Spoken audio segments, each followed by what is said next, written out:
Teacher बन्ने योग्य licence छ भने उनीहरूलाई टिचरमै राखिदिने, ड्राइभरको लाइसेन्स छ ड्राइभरमै राखिदिने होइन। त्यो सबै पहिचान गर्ने जिम्मा तपाईँको हातमा आजदेखि है। अस्तिदेखि त हामीले त छाप मात्रै हानेर पठायौँ, त्यो चाहिँ ल के हुन्छ हुन्छ। अब त तपाईँ ढुक्क हुनुभयो नि त। यो ठाउँको ललितपुर क्षेत्र नम्बर 1 लाइसेन्स दिलाइदिउँ उहाँलाई यो काम गर्नलाई। लाइसेन्स दिलाइदिउँ हामीले। लाइसेन्स थिएन। ललितपुर क्षेत्र नम्बर 1 हो। खाली स्तरमा त स्वास्थ्य सेन्टर सबै छ तर पहाडमा छैन।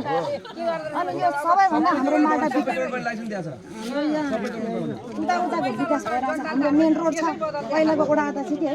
हाम्रो त मेन रोड छ किन चाहियो रोड? उनीहरूलाई चाहिएन, हामीलाई त चाहिएको छ नि त। यहाँ किन हामीलाई उता जान बाटो छ, अलिकति 2-4 लिटर दुध बेसी उहाँले भर्नुहुन्छ।